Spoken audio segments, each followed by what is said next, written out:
Moriden Athluan.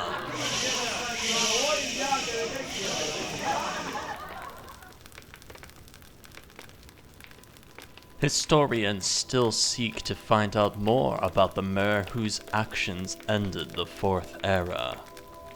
Many are the tales that have been told of him, and most of them seem to contradict each other. Most know him as the fabled Dragonborn of the Fourth Era, the savior of all Nirn, the mer who restored the lost dragon blood of the septim line of emperors to all Mandus. Some insist that he was a cunning thief. More insist that he was a warrior without compare. Still, others argue that he was a mage of unrivaled power. There are whispers that he was the slave to the Daedric lords. Some even claim, in tales told in the darkest corners of Skyrim, that he was a vampire lord. Like all legends, there are bits of truth hiding among the embellishments and the exaggerations. No single telling of the legend matches any others. But there are some few things that are always the same. The truth, however, the truth is not what the bards would have you believe.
"19 Last Seed, 4th Era, 201.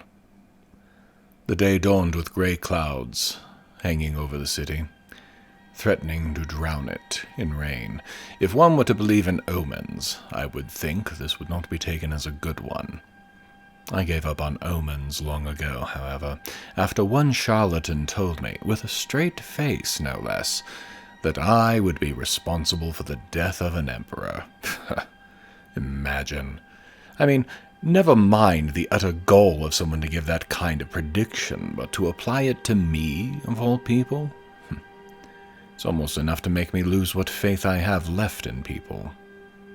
The castle lived up to its name in appearance. It seemed to almost squat on its end of the city, almost daring any who cared to try to knock it off of its hill. I have no such desire. Instead, I actually want to help make sure it stays there, so long as, by doing so, I can help deprive Ulfric of his life, that is. I was directed to Legate Rikke by a soldier on watch at the gates. The meeting was not what I had expected. I expected that I'd get a quick once-over and then get assigned to a training regiment or something, taught the basics of combat, and then sent out to fight.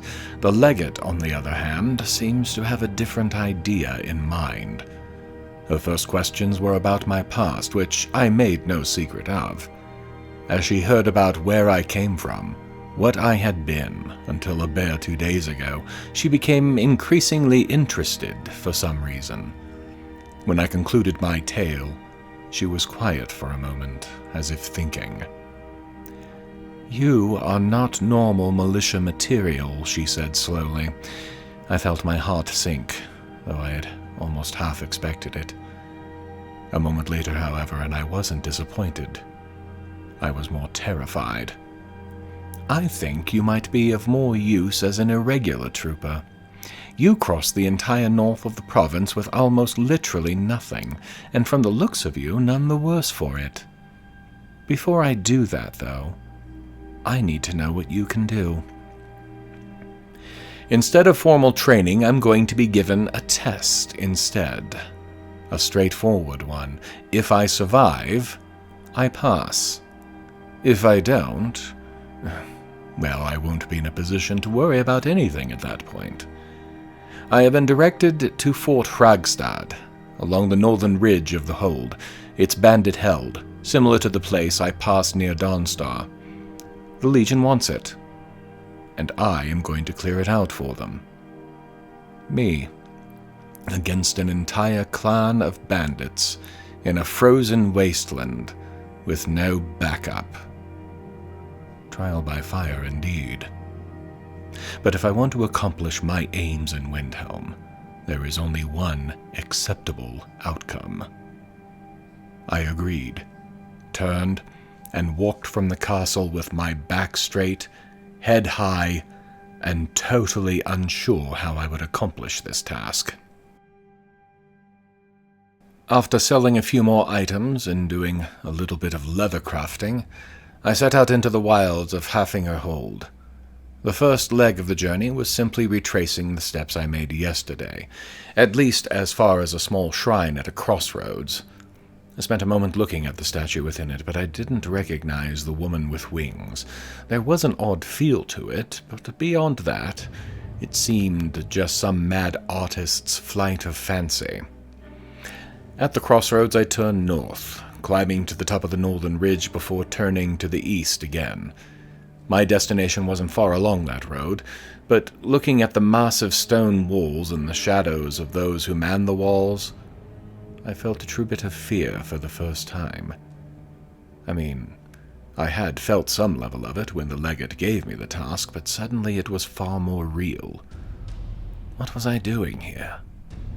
I've barely learned to use my bow. My armor is all literally pulled from the corpses of people it had already failed to protect, and I was going to challenge an entire clan of bandits who have been robbing and killing for weeks or months. This was insanity.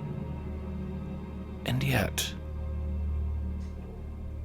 if I don't do this, if I don't impress Rikke and join the Legions, my brothers and sisters in Windhelm will continue to be crushed under the Stormcloak's boot.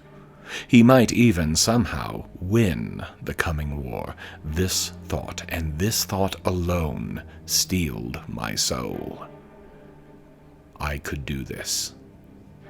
I had to do this. I prepared my bow and began to examine the fortress and the people within, hoping to find something to exploit. I have heard tell that the bow is one of the hardest of weapons to master, requiring a great deal of concentration, precision, patience, and years of practice to truly master. Either this is all complete myth, or I am a natural with this weapon. I sniped the first bandit from long range as they stood atop the walls. This lured others out of the walls to search for me, allowing me to deal with them all one by one.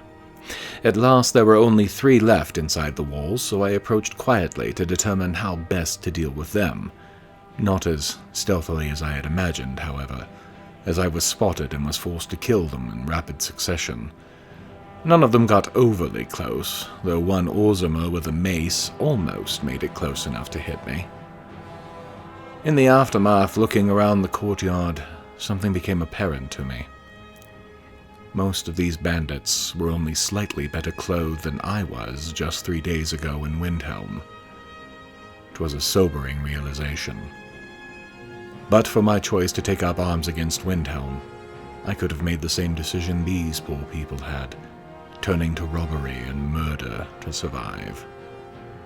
I had the power to choose how I would get out of my unendurable situation, and I chose to go right, where these chose to go left. I did not have time to dwell on it much, as there was still the interior of the fort to clear, but I did so with the feeling that, in a way, I was shooting at people who could have been me. There were 2 doors leading inside. I chose the more obvious front door entrance and was quickly in combat with 5 more of the clan. 3 were like the others outside, dressed in ragged clothing that had clearly either been stolen or had seen far better days. They fell without much effort. The other 2, however, I had to resort to a bit of magic and a mace to deal with, though I think the flames did more damage than the mace did. They looked like they had been cooked in their iron armor, and the smell. It's not something I am ever going to forget, I think. On exiting, I heard faint conversation telling me that, somehow, some of the clan had not responded to the original call to arms. Making my way along the walls to the tower in the back, I found another trio, but this time one of them was glowing in some fashion I'd never seen before. I have heard legends of an ancient dunmeri ability, something called the Spirit Walk. I'm not sure about the name, but it is supposed to be a way to garner favor with one's ancestors, and then, at need, be able to call upon them for assistance in battle. This glowing bandit reminded me of that legend, for it is spoken that those chosen to die by the ancestors would glow in such a fashion. Maybe it's all fantasy. But perhaps I am one of those who have been called upon to perform the Spirit Walk and wreak the vengeance of the ancestors upon the living. I have good reason to fight as it is, but if I am a Spirit Walker as well, well, no reason I can't do 2 jobs at once, eh? The second door led to a small prison area, devoid of prisoners, which is either a good thing or a bad thing. Good if they never caught anyone. Bad if they did. There were another 5 bandits in those rooms, many of whom died before they knew that they weren't alone. I pity them, because I could have been one of them had I made different choices. I felt no pity, because I don't think I could have made those choices either. It is hard to decide which part of me was the stronger.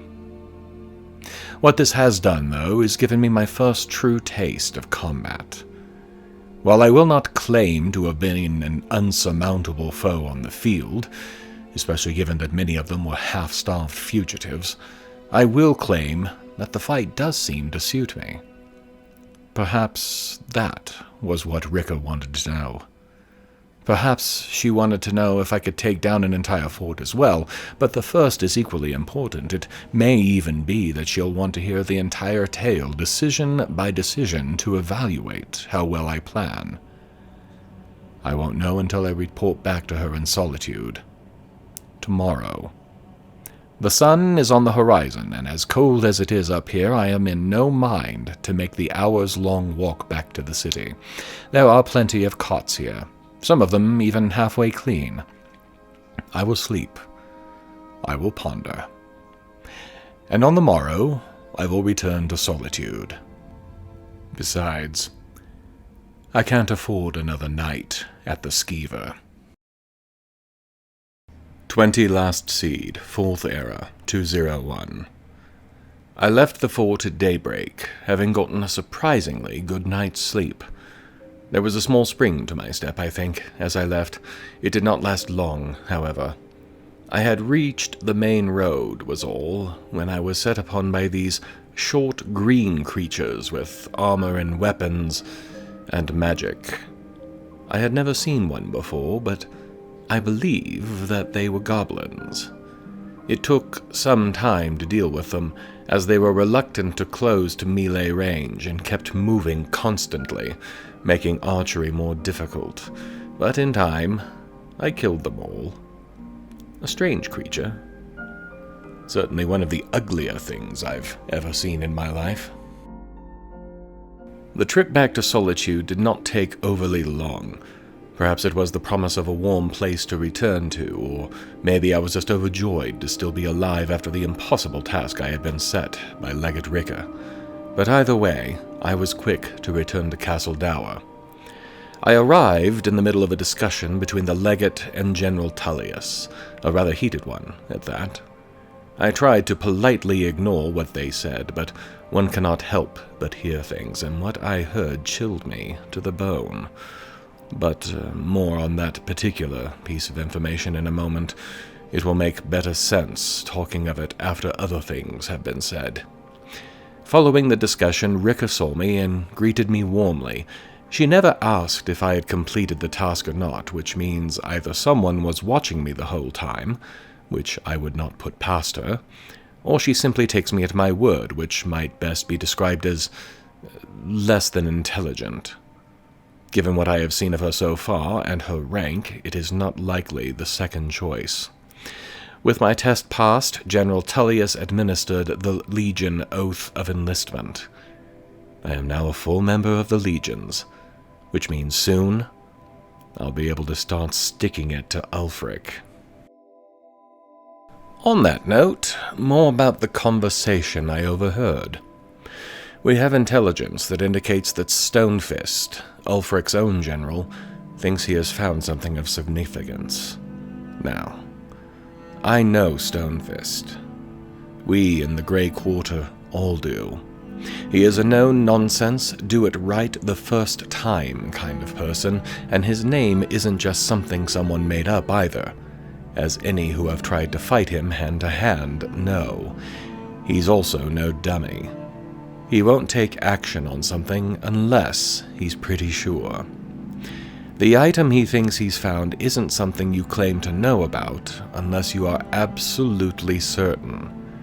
The final resting place of the Jagged Crown. I am no Nord, obviously, but we hear the tales as much as anyone in Windhelm. The crown is a legend. And worse, it is a potential symbol to the people. It was a supposedly dragon bone and claw forged item worn by one of the earliest kings of Skyrim.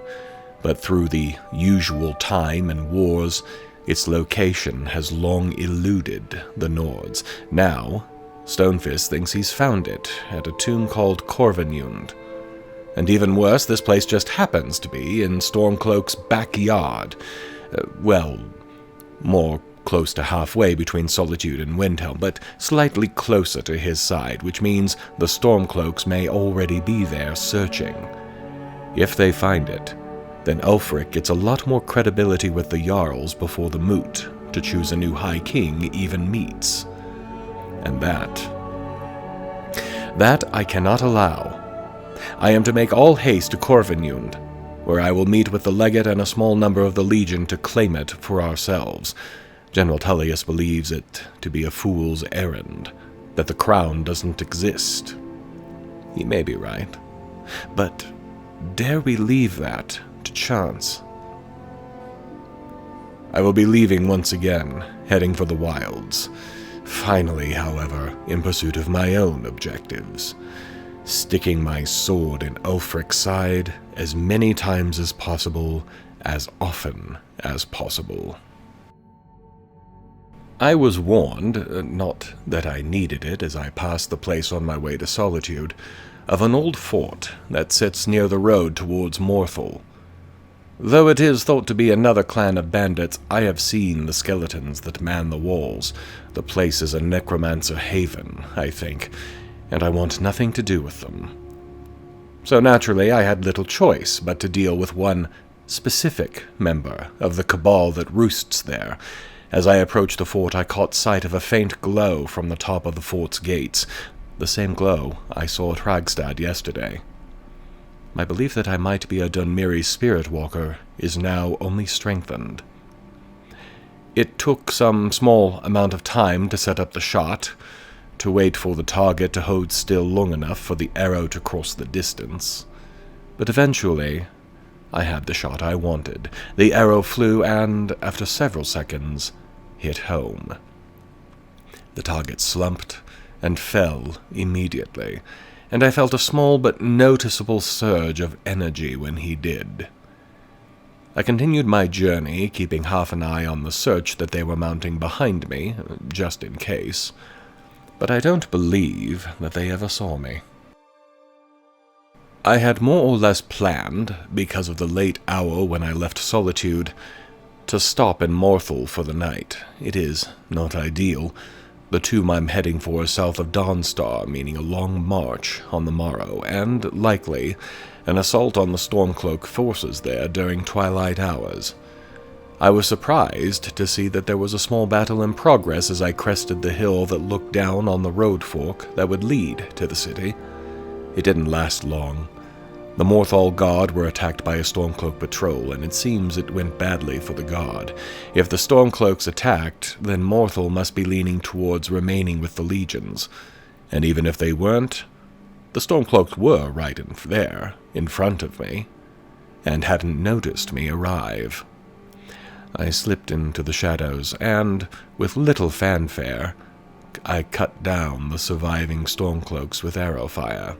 A small first strike against Ulfric and his ilk, but an important one. I left no survivors, of course. I may be new to combat like this, but I'm not going to be that sloppy. There was a small commotion outside the Jarl's longhouse as I passed by. I didn't pay much attention, but I did hear muttering about not wanting a wizard living in their midst, and about how they already had enough troubles.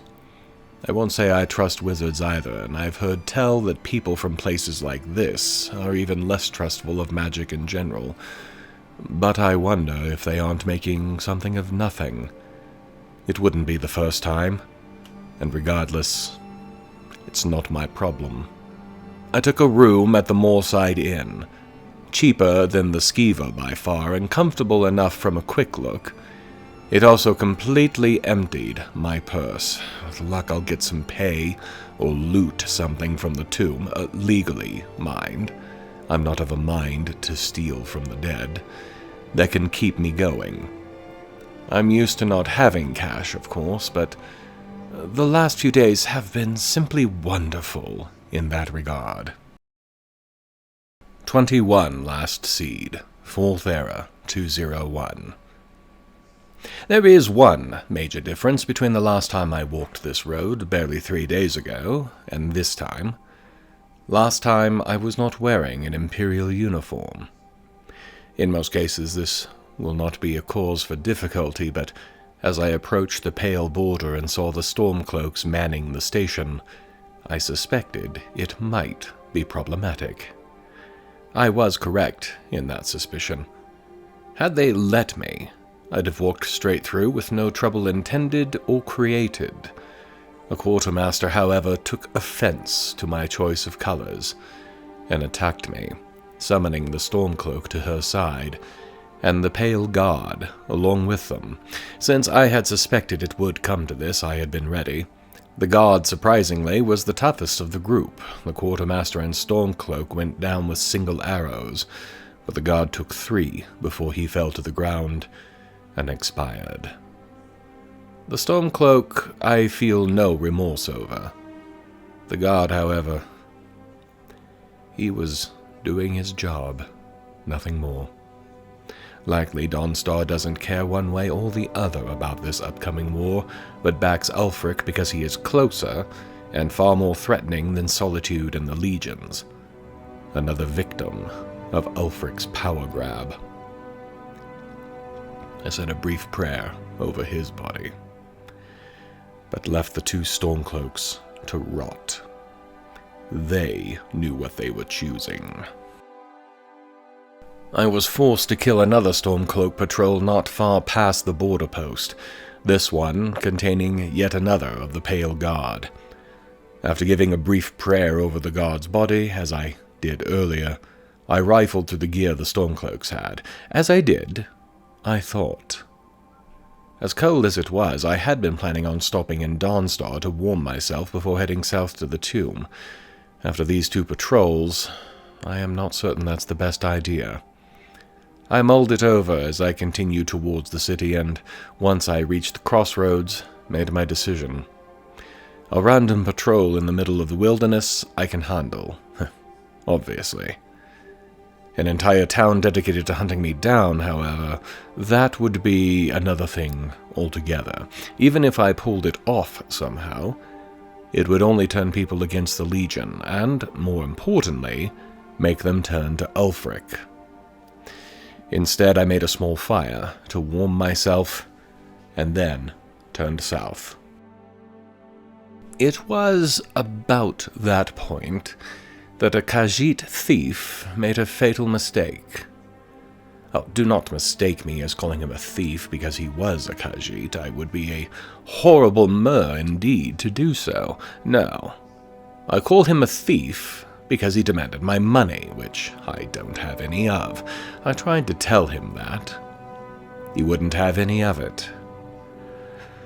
The result was, unfortunately, predictable. At that range, I couldn't really use the bow as I might otherwise prefer, so instead, the flames had to suffice. Flaming Khajiit is, perhaps, the worst smell I have ever been subject to. Worse even than the smell of cooked human. Leaving that area quickly was not a hard decision. Attempting to bypass the fort south of Dawnstar, I took a pass that would also lead more directly towards the tomb. Instead, it led me straight into another bandit camp. It took some few minutes hiding behind a rock to avoid incoming fire to take them all, but I did shoot enough of them that they backed off. Just in time for the Stormcloak patrol to arrive and begin their own firestorm. Jumping to the other side of the same rock, I started putting arrows down range, eventually killing them all. The bandits behind me, well, if they found any courage, they chose not to show it in that moment. It's not every day you hear about an archer holding off 10 dedicated fighters over the course of half an hour successfully. Maybe I live a charmed life or something. I don't care. Whatever it takes to survive. I approached the designated meeting place in the late afternoon to find that Legate Rikke and her chosen attack force had only just arrived themselves, or at the least, they hadn't been there long. Apart from the Legate, the group also included a sergeant, a native, by the name of Hadvar. He approached me immediately, but I have to say that I wasn't impressed with him. Stormcloaks don't frighten him.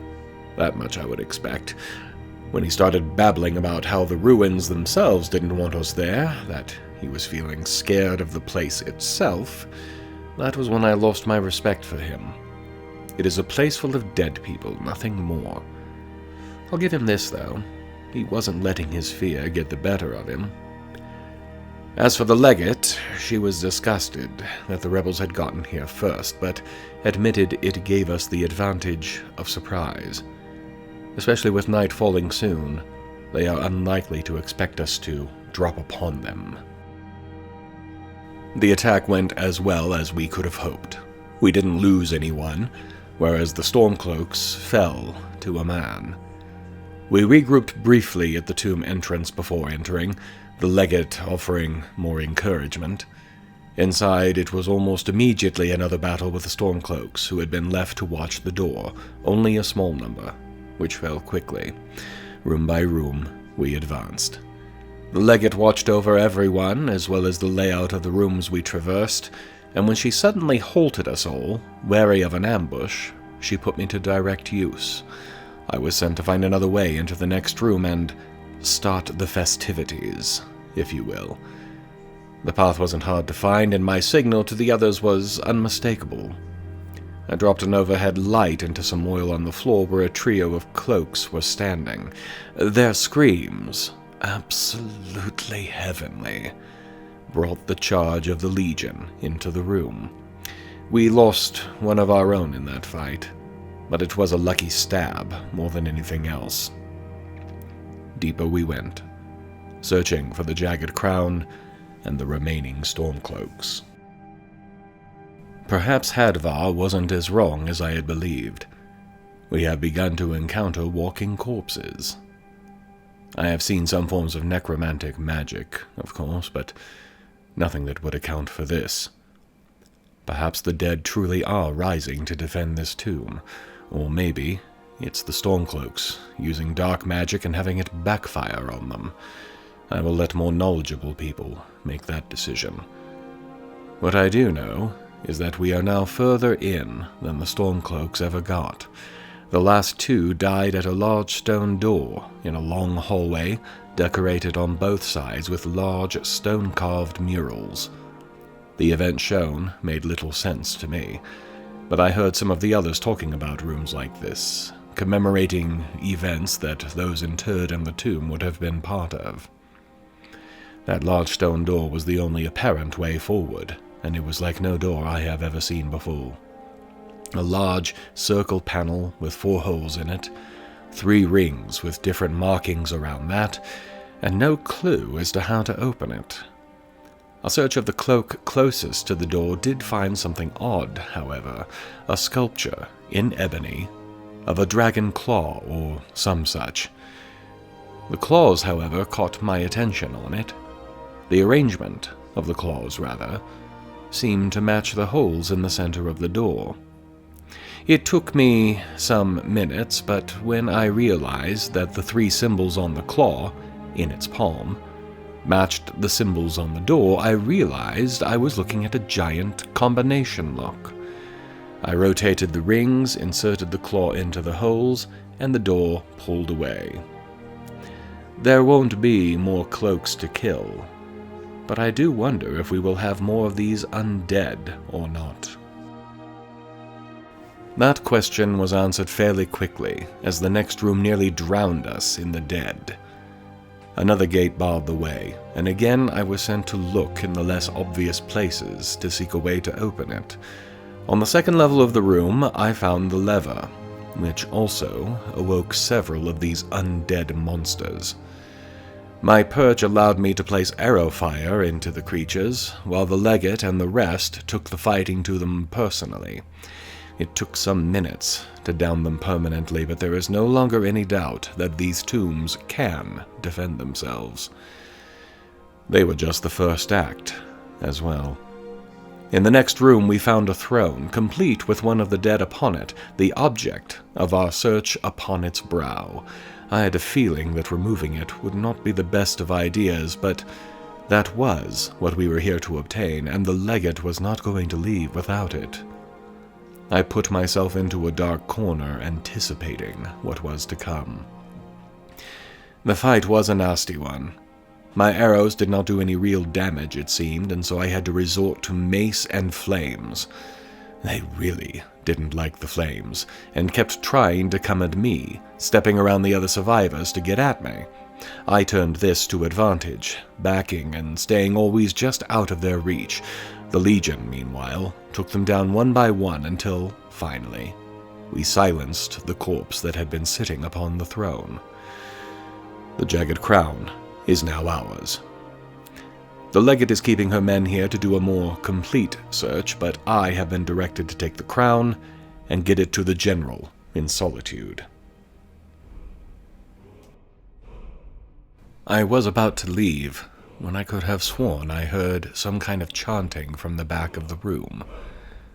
I followed the sound, almost drawn to it, and saw a wall at the back, curved and carved with numerous symbols. They were grouped the same way that words might be on a page, but these were no symbols or letters I've ever seen before. One of the words, though, it was glowing, pulsing with energy. Almost against my will, I found myself stepping closer and closer, hearing an increasingly clear word spoken over and over again in my head.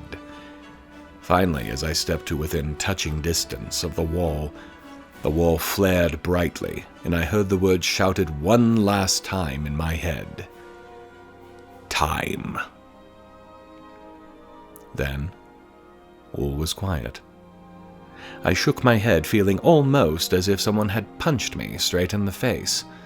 Dazed, I looked up at the wall again, and though there was no longer any glow, I could still see the one word clearly. time was written on that wall. And I have no idea what just happened, let alone what it means. Is this all in my head?